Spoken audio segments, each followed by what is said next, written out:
Hello class 12। तो कैसे हैं आप सब? आई होप आप सब अच्छे होंगे और मस्त होंगे। स्वागत है आप सभी का हमारे इस प्रारंभ सीरीज के अंदर, जहां पर आज हमारा जो लेक्चर नंबर 3 है वो नेशनल इनकम पर है। आप सभी को पता है हम लोग नेशनल इनकम पढ़ रहे हैं और ये आज हमारा तीसरा लेक्चर है बच्चों। तो जो बच्चे आज की क्लास में नए हैं प्लीज लेक्चर नंबर 1 से ही देखना बेटा, तभी आपको अच्छे समझ में आएगा। और लेक्चर नंबर 3 के अंदर आज हम बहुत सारी इंपॉर्टेंट कॉन्सेप्ट जो छोटे छोटे हैं वो समझेंगे, बट वो बहुत इंपॉर्टेंट है। उनके बिना आप लोग न्यूमेरिकल नेशनल इनकम के सॉल्व नहीं कर सकते हो बेटा। तो एक एक कॉन्सेप्ट को अच्छे से समझने की हम लोग कोशिश करेंगे बेटा। तो आइए स्टार्ट करते हैं हमारा आज का ये लेक्चर और ये क्लास। तो देखते हैं बेटा आज हमारे पास में क्या क्या चीजें समझने के लिए है। तो बहुत सारे ऐसे नाम हैं जो आपने कई बार न्यूज में भी सुने होंगे, लोगों के थ्रू भी सुने होंगे, जिसमें एक मोस्ट कॉमन नाम है, एक वर्ड है जिसको बोलते हैं जीडीपी। ठीक है ना, आपने कई बार सुना होगा कि जीडीपी बढ़ गया है, जीडीपी घट गया है। ठीक है ना, तो ये जीडीपी होता क्या है? ठीक है ना, तो ऐसे ही बहुत सारे हमारे पास में एक एग्रीगेट के नेशनल इनकम जो एग्रीगेट है उसके बहुत सारे कॉन्सेप्ट हैं जिसकी वजह से ही नेशनल इनकम को सॉल्व किया जा सकता है। तो आइए उससे देखते हैं। तो देखो बेटा, हम लोगों ने सबसे पहले प्रीवियस क्लास में हमने समझा था बेटा कि नेशनल इनकम क्या होता है, एक डोमेस्टिक इनकम क्या होता है, ये हमने समझा था। नेशनल इनकम वो इनकम होती है बेटा जिसमें हम विदेश से होने वाली इनकम को भी हमारे देश में होने वाली इनकम के साथ ऐड करते हैं। ठीक है, जैसे कि इसको समझाया था मैंने आप लोगों को कि कोई कंपनी है जो इंडिया में भी अपना प्रोडक्ट बेचकर, इंडियन कंपनी है बेटा, क्या है वो? इंडियन कंपनी है, ध्यान समझना। एक कोई इंडियन कंपनी है जो इंडिया में भी अपने प्रोडक्ट को सेल करके पैसे कमाती है, और वही सेम कंपनी विदेशों में भी अपने प्रोडक्ट बेचकर पैसे कमाती है। तो वो जो विदेशों से इनकम जनरेट हो रही है उसे हम इंडिया में होने वाली इनकम जनरेशन को ऐड कर दें तो वो बन जाएगा नेशनल इनकम। ठीक है ना, अब वो कंपनी क्या कर रही है? दो जगह से पैसे कमा रही है, अपने देश में भी प्रोडक्ट बेच के कमा रही है और विदेश में भी प्रोडक्ट बेच के कमा रही है। दोनों इनकम को अगर हम प्लस कर देंगे तो वो नेशनल इनकम कहलाएगा बेटा। और डोमेस्टिक इनकम क्या हो जाता है? वो कंपनी जब इंडिया में अपने प्रोडक्ट को बेचकर पैसे कमा रही है तो वो पैसा जो है जो उसने इंडिया में रहकर ही इंडिया में सेल करके कमाया है, तो ऐसी इनकम को डोमेस्टिक इनकम कहेंगे। कि हाँ, एक ऐसी इनकम जो एक particular under the boundary of a country कमाई जाती हो, तो ऐसी इनकम को डोमेस्टिक इनकम हम कहेंगे। उसके बाद मैंने आपको डिफरेंस समझाया था बेटा, बिल्कुल सही बात है। नेशनल इनकम में से डोमेस्टिक इनकम निकाल दोगे तो उसमें से क्या बचेगा? उसमें बचेगा सिर्फ और सिर्फ विदेशी इनकम, जिसको बोलते हैं net factor income from abroad. कि हमने जो भी विदेशों से पैसा कमाया है कोई भी गुड्स एंड सर्विसेज बेचकर, वो आ जाएगा। क्योंकि नेशनल इनकम में दोनों ही ऐड रहते हैं बेटा। हमारे नेशनल इनकम में क्या ऐड रहता है? हमारी नेशनल इनकम में एक तो है डोमेस्टिक इनकम, ये ऐड रहता है, और एक हमारे पास में जो है net factor income from abroad add रहता है बेटा। तो अगर मैं नेशनल इनकम में से माइनस कर दूं डोमेस्टिक इनकम, तो मेरे पास क्या बच जाएगा? मेरे पास में NFIA मतलब net factor income from abroad बच जाएगा बेटा। आई बात समझ में आप लोगों को? तो ये था हमारा नेशनल इनकम और डोमेस्टिक इनकम। आगे अगर मैं बात करूं आप लोगों से, वेयर नेशनल मतलब यहां पर NFIA मैंने आपको समझाया था बेटा, ये वही जो है मैंने अभी आपको यहां समझाया डायग्राम में, ये वही चीज है। ठीक है, अब आते हैं मेन चीज के ऊपर। अब मेन चीज हमारे पास में मैंने आपको ये केसेस भी समझाए थे, सॉरी ये भी आ रहे हैं बीच बीच में। हाँ, एग्रीगेट ऑफ नेशनल इनकम। अब नेशनल इनकम से रिलेटेड जुड़ी हुई बहुत सारी चीजें होती बेटा जो हमारा समझना बहुत जरूरी होता है, जिसमें सबसे पहले मैं आपको बताऊं gross domestic product at market price. इसको लिखकर समझते हैं अपन, ठीक है ना, कि हम यहां पर क्या बात कर रहे हैं। तो देखो बेटा, यहां पर सबसे पहला वर्ड आ रहा है ग्रॉस। ग्रॉस को आप समझो टोटल, ठीक है ना। अभी किस चीज का टोटल है ये हम बाद में डिटेल में समझेंगे, बट ग्रॉस का मतलब क्या हो गया? टोटल। ठीक है, दूसरा हो गया डोमेस्टिक। डोमेस्टिक मतलब हम जिस कंट्री में रह रहे हैं उसी कंट्री में ही गुड्स एंड सर्विसेज बेच रहे हैं, तो उससे जो हमारी इनकम जनरेट हो रही है that is called domestic. Product मतलब वो जो हम हमारे ही देश में बेच रहे हैं या बेचने के लिए अवेलेबल कर रखा है। मार्केट प्राइस मतलब क्या हो गया बेटा? मार्केट प्राइस मतलब हो गया जिस प्राइस पर आप मार्केट में उसको सेल करना चाहते हो, ठीक है। जैसे कि मेरी कंपनी है वो ये मार्कर बनाती है बेटा, ठीक है ना। अब मैं चाहता हूं कि मैं इस मार्कर को मार्केट में 20 रुपीज का बेचूं, तो ये मार्कर की मार्केट प्राइस हो जाएगी बेटा। क्या हो जाएगी? ये मार्केट प्राइस हो जाएगी, ठीक है। तो अब ग्रोस डोमेस्टिक प्रोडक्ट मतलब क्या? Total domestic product. Is that clear? मतलब एक साल के अंदर सभी प्रोड्यूसर ने जितने भी गुड्स एंड सर्विसेज बनाए हैं और उसे मार्केट में, कौन से मार्केट में? अपने ही देश के मार्केट में सेल करने के लिए अवेलेबल कर दिया है, उसी को ही ग्रोस डोमेस्टिक प्रोडक्ट बोलेंगे मार्केट प्राइस पर। जैसे कि इंडिया के अंदर जितनी भी मोबाइल बनाने वाली कंपनियां हैं, वो जितना भी एक साल के अंदर मोबाइल बनाती है, ठीक है ना, वो सारे के सारे मोबाइल की टोटल वैल्यू मार्केट प्राइस पर कितनी है, उसे हम बोलेंगे gross domestic product at market price. Is that clear बेटा? बात समझ में आ गई? मैं दोबारा अपनी बात को रिपीट करता हूं कि एक साल के अंदर जितने भी मोबाइल बनाने वाली कंपनियां हैं, वो जितना भी एक साल के अंदर मोबाइल बनाकर मार्केट में सेल करने के लिए अवेलेबल करती है, उसे ही हम gross domestic product at market price कहेंगे। इज दैट क्लियर बेटा? बात समझ में आ गई आप लोगों को? तो ग्रोस यहां पर टोटल होता है बेटा, जिसमें से हमने अभी तक कोई भी डेप्रिसिएशन लेस नहीं किया है, कोई भी डेप्रिसिएशन लेस नहीं किया है। अब आप बोलोगे सर डेप्रिसिएशन लेस क्यों करना है? तो देखो बेटा, पूरे एक साल सभी प्रोड्यूसर मिलकर अपनी मशीनों का यूज करते हैं और उनसे ये प्रोडक्शन करते हैं। तो पूरे एक साल हमने मशीन यूज किया बेटा, तो उस वजह से मशीन पुरानी हो गई और रेगुलर उसको यूज किया तो उसके पार्ट्स भी घिसना स्टार्ट हो गए, जिस वजह से उनकी वैल्यू डाउन हो रही है उन मशीन्स की बेटा। तो जितने से उनकी मशीन की वैल्यू डाउन हो रही है, that is called depreciation. But हम अभी डेप्रिसिएशन को अवॉइड करते हैं। हम सिर्फ ये देख रहे हैं कि पूरे एक साल के अंदर हमने कितना प्रोडक्शन करके मार्केट में उस गुड्स और सर्विसेज को अवेलेबल किया है मार्केट प्राइस मतलब सेलिंग प्राइस पर। मार्केट प्राइस मतलब सेलिंग प्राइस पर। Is that clear? जैसे कि ये मार्कर है बेटा, ठीक है। अब मेरे जैसे बहुत सारे प्रोड्यूसर हैं जो ये मार्कर बनाते हैं, राइट बेटा।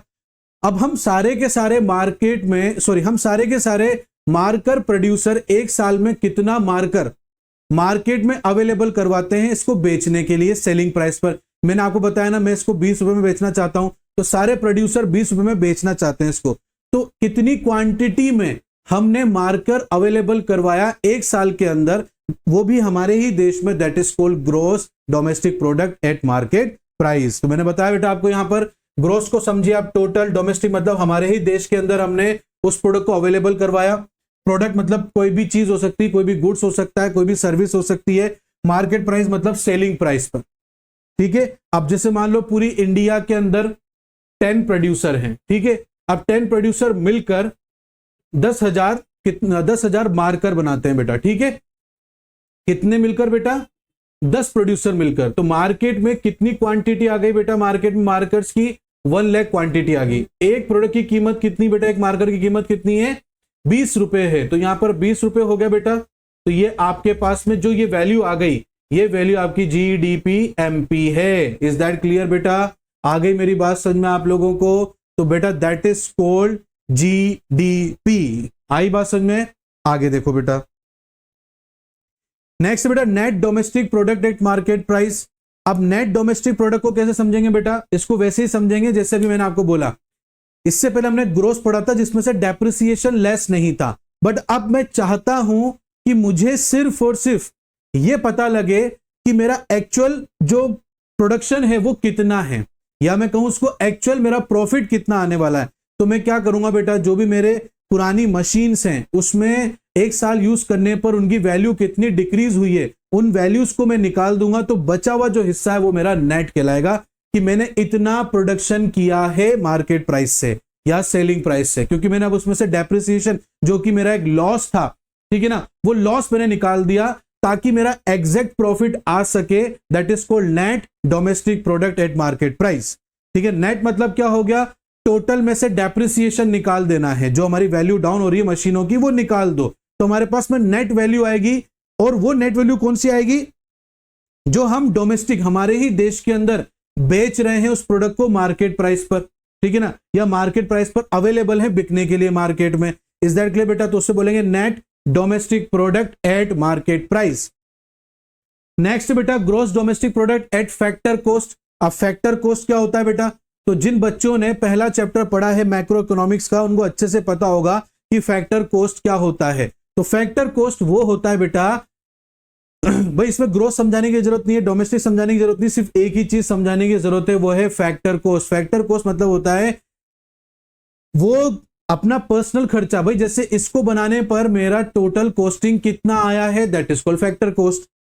फैक्टर्स ऑफ प्रोडक्शन, आप याद है ना आपको, फैक्टर्स ऑफ प्रोडक्शन ऐसी चीजें जो प्रोडक्शन करने में हमारी मदद करती हैं, जैसे कि लैंड जिसका हम किराया देते हैं बेटा, जैसे कि कैपिटल जिसके बदले में हमें इंटरेस्ट मिलता है बेटा, लेबर जिसके बदले हमें वेजेस देनी पड़ती है बेटा, एंटरप्रेन्योरशिप जिसकी वजह से हमें प्रॉफिट मिलता है बेटा। तो ये सब के सब क्या है, फैक्टर्स ऑफ प्रोडक्शन और उनकी कॉस्टिंग है। तो इन सबको मिलाकर कितना खर्चा एक पर्टिकुलर प्रोडक्ट पर आ रहा है या सभी प्रोडक्ट्स पर आ रहा है, that is called factor cost. इसके अंदर गवर्नमेंट का कोई हाथ नहीं होता है, फैक्टर कॉस्ट के अंदर कोई भी टैक्स अवेलेबल नहीं होता है बेटा, क्योंकि बेटा अभी तो सिर्फ इस प्रोडक्ट को मैंने बनाया है, ये मार्केट में आया नहीं है। अब ये जैसे ही मार्केट में आएगा तो आने से पहले गवर्नमेंट इसमें अपना टैक्स लगा देगी, तो उस टैक्स के पार्ट को भी मैं इसमें ऐड कर दूंगा, तब जाके ये मार्केट प्राइस बनेगी। तो जब तक इसके अंदर गवर्नमेंट टैक्स ऐड नहीं है तब तक ये फैक्टर कॉस्ट है। Is that clear? अब कॉस्टिंग में बच्चों कई बार कंफ्यूजन होता है, सर प्रॉफिट, तो बेटा कॉस्टिंग में हम प्रॉफिट ऐड कर रहे हैं फैक्टर कॉस्ट के अंदर, वो कैसे देखो ना बेटा, आपने फिर उसमें क्या देखा था, फैक्टर ऑफ प्रोडक्शन में क्या था, फैक्टर ऑफ प्रोडक्शन में लैंड था जिसका हमें किराया देना था, और क्या था, और लेबर थी जिसका हम क्या दे रहे हैं, हम जिसका वेजेस दे रहे हैं सर, और क्या था, कैपिटल था सर, कैपिटल में क्या मिल रहा था, इंटरेस्ट मिल रहा था सर, ठीक है। उसके अलावा एंटरप्रेन्योरशिप था, ठीक है, उसका हमें क्या मिल रहा था, प्रॉफिट मिल रहा था, ठीक है ना। तो ये सब चीजें फैक्टर कॉस्ट में ऐड है। आपने लैंड का किराया दिया वो फैक्टर कॉस्ट में ऐड है, आपने लेबर को वेजेस दिए वो ऐड है, आपने जो कैपिटल लगाया उसका इंटरेस्ट आपको मिल रहा है वो ऐड है, आपने पैसा लगाया प्रॉफिट इन्वेस्टमेंट के रूप में तो उसका प्रॉफिट आपको मिल रहा है वो भी इसमें ऐड है। तो फैक्टर्स ऑफ प्रोडक्शन में ये सब चीजें ऐड होती है, इसलिए इसको बोलते हैं factor cost. Is that clear? तो इन सब चीजों को मिलाकर ही मेरा ये मार्कर तैयार हुआ है, बट अभी तक ये मार्कर मार्केट में नहीं आया, क्योंकि मार्केट में आते ही इसके ऊपर टैक्स लग जाएगा, तो गवर्नमेंट का जो टैक्स है वो इसमें ऐड होते ही ये क्या बन जाएगा, मार्केट प्राइस बन जाएगा बेटा। तो इसलिए फैक्टर कॉस्ट में गवर्नमेंट का कोई हाथ नहीं होता है, कोई टैक्स कोई सब्सिडीज उसमें इंक्लूडेड या इन्वॉल्व नहीं होती है। तो जब तक गवर्नमेंट टैक्स या सब्सिडीज इन्वॉल्व नहीं होगा वो फैक्टर कॉस्ट ही कहलाएगा। फैक्टर कॉस्ट मतलब एक्चुअल वैल्यू जिससे आपने इसको बनाया, या कॉस्टिंग में बोलूंगा कि भाई इस प्रोडक्ट को बनाने मेरी कितनी कॉस्टिंग आ रही है, that is called factor cost. तो ऐसे फैक्टर कॉस्ट पर पूरे इंडिया में सभी प्रोड्यूसर्स के द्वारा एक साल के अंदर कितने मार्कर्स बनाए जा रहे हैं वैल्यू वाले, उसे हम कहेंगे gross domestic product at market price. तो इंडियन मार्केट के अंदर करीबन 10 लाख रुपए के, कितने के, 10 लाख रुपए के मार्कर अवेलेबल है पूरे इंडिया मार्केट के अंदर। इंडियन मार्केट के अंदर 10 लाख रुपीस के मार्कर्स अवेलेबल हैं। वो ये मार्कर्स क्या कहलाएंगे, अवेलेबल मतलब इतनी की कॉस्टिंग आ रही है लोगों की। इस दैट क्लियर? सभी प्रोड्यूसर को 10,000 मार्कर बनाने में 10 लाख रुपए का खर्चा हो रहा है, सभी प्रोड्यूसर को मिलाकर। किसको? सभी प्रोड्यूसर, पूरे इंडिया में जितने भी प्रोड्यूसर्स हैं वो सब मिलकर 10,000 मार्कर बनाते हैं, राइट बेटा। और 10,000 मार्कर की कॉस्टिंग आती है पूरी 10 लाख रुपए। Is that clear? कितनी आती है बेटा? 10 लाख रुपए आती है। तो ये मैंने फैक्टर कॉस्ट बताया, इसमें गवर्नमेंट का टैक्स ऐड ही नहीं है, तो ये GDPFC कहलाएगा बेटा। ये सिर्फ बनाने का खर्चा, इस प्रोडक्ट को बनाने का सभी प्रोड्यूसर्स के द्वारा। तो खर्चा है ये, इस पर बेच नहीं रहे, इस प्राइस पर बेच नहीं रहे। इस दैट क्लियर? ये तो सिर्फ खर्चा आया है कि इस प्रोडक्ट को बनाने में पूरे साल भर में सभी प्रोड्यूसर्स के द्वारा इतना खर्चा आया है। तो ये जो खर्चा करा है ये क्या है, हमारी कॉस्टिंग है। कौन सी कॉस्टिंग है? फैक्टर कॉस्टिंग है। तो ये हमारा GDPFC हो जाएगा। इज दैट क्लियर बेटा? देखो नीचे फॉर्मूला भी लिख रखा है मैंने, जैसे एनडीपी का लिख रखा था, एनडीपी एमपी का, कि जीडीपी एमपी में से अगर मैं डेप्रिसिएशन निकाल दूंगा तो ग्रोस में से डेप्रिसिएशन जैसे ही निकलेगा तो प्रोडक्ट की नेट वैल्यू आ जाएगी। उसी तरीके से अगर मेरे को जीडीपी एफसी चाहिए तो जीडीपी एमपी मतलब मार्केट प्राइस में से मैं अगर गवर्नमेंट का टैक्स हटा देता हूं, इनडायरेक्ट टैक्स हटा देता हूं, तो मेरे पास में फैक्टर कॉस्ट पर ग्रोस वैल्यू आ जाएगी डोमेस्टिक प्रोडक्ट की। अब इनडायरेक्ट टैक्स मैंने आपको समझाया था बेटा, मैं फिर भी दोबारा आप लोगों को समझा देता हूं। हमारे देश में दो तरीके से टैक्स लिए जाते हैं बेटा, एक डायरेक्ट टैक्स, एक इनडायरेक्ट टैक्स। डायरेक्ट टैक्स वो होता है जो सीधा हमें ही पे करना है, हम उसका पैसा किसी थर्ड पर्सन से नहीं ले सकते। बट इनडायरेक्ट टैक्स वो होता है बेटा जिसमें हम पे तो प्रोड्यूसर कर रहा है बट उसका पैसा अल्टीमेटली कंज्यूमर ही पे करेगा, क्योंकि आप उसको अपनी कॉस्टिंग में जोड़कर कस्टमर से ले लेते हो। जैसे कस्टम ड्यूटी, सेल्स टैक्स हो गया, जीएसटी हो गया, ये सब क्या है, इनडायरेक्ट टैक्स है। तो जैसे ही आप मार्केट प्राइस में से इनडायरेक्ट टैक्स मतलब गवर्नमेंट का हिस्सा निकाल दोगे तो फैक्टर कॉस्ट मतलब प्रोड्यूसर का जो खर्चा है या प्रोड्यूसर का जो प्राइस है वो आ जाएगा बेटा। Is that clear? यहां तक मेरी बात अच्छे समझ में आई? आगे देखो बेटा, net domestic product at factor cost. अब net domestic product at factor cost मतलब क्या हो गया बेटा कि यहां पर हमें डेप्रिसिएशन, अगर हमारे पास में gross domestic product market price है तो हम उसमें से एनआईटी लेस करेंगे। हम जैसे ही नेट इनडायरेक्ट टैक्स लेस करेंगे मार्केट प्राइस में से तो वो फैक्टर कॉस्ट बन जाएगा, और जैसे ही हम डेप्रिसिएशन लेस करेंगे ग्रोस में से तो वो नेट बन जाएगा। तो हमारे पास एनडीपी एफसी आ गया है। आई होप यहां तक आप लोगों को बहुत अच्छे से मेरी बात समझ में आई होगी। इज दैट क्लियर बच्चों? आगे देखो, आगे क्या है, आगे है gross national product at market price. तो हमारे देश में जितनी भी कंपनीज हैं वो इंडिया के साथ साथ विदेशों में भी अपने गुड्स एंड सर्विसेज बेचकर जो इनकम जनरेट कर रही है, उस इनकम को अगर हम हमारी जीडीपी में ऐड कर दें तो वो बन जाएगा gross national product at market price. जैसे कि यही मार्कर मैं इंडिया में बेच रहा हूं और यही मार्कर मैं विदेश में बेच रहा हूं, तो विदेश में जो मैंने मार्कर बेचा उससे जो मेरी इनकम आई और जो मैंने इंडिया में बेचकर जो मार्कर बेचकर जो पैसे कमाए, इन दोनों इनकम को मैं ऐड कर दूंगा, क्योंकि जो इंडिया में बेचकर मैंने पैसे कमाए वो डोमेस्टिक इनकम कहलाएगी और जो मैंने विदेशों बेच के इनकम कमाई वो net factor income from abroad होगी। दोनों को जैसे ही प्लस करूंगा तो वो नेशनल इनकम बन जाएगी बेटा। तो यहां पर हम बात कर रहे हैं कि ग्रोस नेशनल प्रोडक्ट, तो इसमें से बेटा अपन को डेप्रिसिएशन लेस नहीं करना है, अपन को टोटल ही बताना है। तो एक इंडियन कंपनी विदेश में गुड्स एंड सर्विसेज बेचकर जो इनकम लेकर इंडिया में आती है, उस इनकम को हमें हमारी जीडीपी में ऐड कर देना है। तो जैसे ही हम ऐड करेंगे वो बन जाएगी हमारी gross national product market price.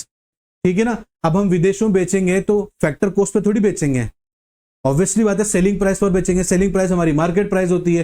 तो जैसे ही हमने मार्केट प्राइस पर विदेशों में प्रोडक्ट बेचा, उससे जो हम इनकम लेकर हमारे देश में आए, उससे हम जैसे ही हमारी डोमेस्टिक इनकम, और डोमेस्टिक इनकम भी कौन सी होनी चाहिए, मार्केट प्राइस वाली होनी चाहिए, उसमें जैसे ही ऐड करेंगे तो वो जीएनपीएमपी बच जाएगा। इज दैट क्लियर बेटा? बात समझ में आ गई आप लोगों को? बहुत इजी कॉन्सेप्ट है बेटा, आप ध्यान से मेरी बात सुनते जाओ, समझते जाओगे आप। तो यहां पर जैसे ही डोमेस्टिक इनकम को नेशनल इनकम बनाना है तो डोमेस्टिक इनकम में net factor income from abroad आप ऐड कर दीजिए तो आपका gross national product at market price आ जाएगा। आगे बात करते हैं बेटा, आगे क्या लिख रखा है, net national product at market price. तो net national product market price मतलब क्या हो गया? अब जैसे पीछे हमने क्या करा था बेटा कि ग्रोस डोमेस्टिक में हमने क्या करा, एनएफआईए मतलब net factor income from abroad add करा, तो वो जीएनपीएमपी बन गया। अब हम क्या करेंगे, हमें एनएनपीएमपी चाहिए, तो ग्रोस डोमेस्टिक प्रोडक्ट के अंदर हम डेप्रिसिएशन लेस करेंगे। तो डेप्रिसिएशन जैसे ही लेस करेंगे तो ग्रोस मतलब टोटल में से डेप्रिसिएशन निकालेंगे तो वो बन जाएगा नेट, और जैसे ही उसमें हम net factor income from abroad add करेंगे तो वो बन जाएगा आपका net national product at market price. Clear बेटा? यहां तक किसी बच्चे को डाउट है बेटा? डाउट है तो प्लीज कमेंट करके पूछ लेना बेटा।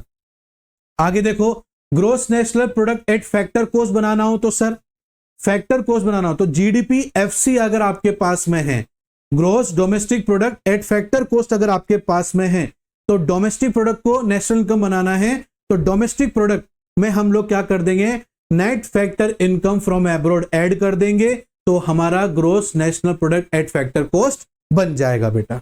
Is that clear? आप किसी को भी किसी से भी चेंज कर सकते हैं, बट आपको पता होना चाहिए कि NFIA से किस पर इफेक्ट पड़ता है, ग्रोस पर पड़ता है, नेट पे पड़ता है कि डोमेस्टिक पर पड़ता है। Is that clear? पता होना चाहिए आपको। तो ग्रोस का इफेक्ट नेट के ऊपर पड़ेगा कैसे, जब आप डेप्रिसिएशन ग्रोस में से लेस करोगे, और जैसे ही नेट में नेट में जैसे ही आप डेप्रिसिएशन ऐड करोगे तो वो ग्रोस बन जाएगा, ग्रोस पर से जैसे ही डेप्रिसिएशन लेस करोगे तो वो नेट बन जाएगा। डोमेस्टिक के अंदर जैसे ही आप NFIA ऐड करोगे तो वो नेशनल बन जाएगा, नेशनल में से जैसे ही NFIA माइनस करोगे तो वो डोमेस्टिक बन जाएगा। फैक्टर कॉस्ट में जैसे ही आप NIT ऐड करोगे तो मार्केट प्राइस बन जाएगा, मार्केट प्राइस में से जैसे ही आप NIT लेस करोगे तो वो फैक्टर कॉस्ट बन जाएगा। Last, net national product at factor cost NNPFC, इसे ही नेशनल इनकम बोला जाता है। इज दैट क्लियर बेटा? नेशनल इनकम कि भाई यहां पर हमारे देश के अंदर और विदेशों में भी जो हमारे लोग प्रोडक्ट गुड्स एंड सर्विसेज बेच रहे हैं, उनकी एक्चुअल जेब में कितना पैसा जा रहा है वो किससे पता लगेगा? फैक्टर कॉस्ट से। क्यों? क्योंकि मार्केट प्राइस पर निकालेंगे ना बेटा, तो उसमें तो गवर्नमेंट की भी इनकम आ जाएगी। गवर्नमेंट अपनी इनकम चेक नहीं करना चाहती, गवर्नमेंट अपने लोगों की इनकम चेक करना चाहती है, तो गवर्नमेंट को अपने ही लोगों की इनकम चेक करनी है, तो वो फैक्टर कॉस्ट से नजर आएगी ना बेटा, क्योंकि फैक्टर कॉस्ट में ही एक प्रोड्यूसर का प्रॉफिट भी ऐड रहता है। इज दैट क्लियर बेटा? और जुड़े हुए लोगों का भी उसमें ऐड रहता है, तो इसलिए गवर्नमेंट कभी मार्केट प्राइस पर नहीं देखती है, फैक्टर कॉस्ट पे देखती है। इसलिए NNPFC को क्या बोला गया है? नेशनल इनकम बोला गया है। इज दैट क्लियर बच्चों? तो net national product at factor cost ये हमारी जो है नेशनल इनकम होती बेटा। अब सपोज करो आपके पास में GNPFC गिवन है, तो बेटा G को हमें N में कन्वर्ट करना है, बाकी तो सब सिमिलर है। तो ग्रोस में से जैसे आप डेप्रिसिएशन लेस करोगे आपके पास में नेट बन जाएगा। इज दैट क्लियर बेटा? आई होप आपको ये सारे एग्रीगेट जो है नेशनल इनकम के समझ में आए होंगे बेटा, क्योंकि इनका समझना बहुत जरूरी था, क्योंकि आगे कैलकुलेशन हम इसके अकॉर्डिंगली ही करने वाले हैं। जो हमारे नेशनल इनकम के 3 मेथड्स हैं उनमें ये सभी चीजें काम आएगी, तो इसका समझना बहुत जरूरी था। आप दोबारा से देखें बेटा इस क्लास को, आप तिबारा देखें इसको, 4 बार देखें बेटा, बाकी ध्यान से देखें। फिर भी कहीं ना कहीं कुछ ना कुछ डाउट आता है तो बेटा कमेंट बॉक्स में या व्हाट्सएप के जरिए आप लोग हमसे पूछ सकते हैं बेटा। और अगर थोड़ा बहुत डाउट रह जाता है तो चिंता मत करो बेटा, जब हम इसके न्यूमेरिकल्स करेंगे तो और अच्छे से आपका क्लियर हो जाएगा। तो आई होप मैं आज आपके सभी कॉन्सेप्ट्स को क्लियर कर पाने में सक्षम रहा होऊंगा। तो बेटा अगर आपको आज की क्लास हमारी अच्छी लगी है तो प्लीज कमेंट किया करो अच्छे, साथ में लाइक कर दो, अपने बाकी सभी दोस्तों के साथ शेयर कर दो, और सब्सक्राइब करना और बेल आइकन को प्रेस करना बिल्कुल मत भूलना बेटा। मिलता हूं नेक्स्ट क्लास में एक नए टॉपिक के साथ, तब तक के लिए thank you and bye bye बच्चों।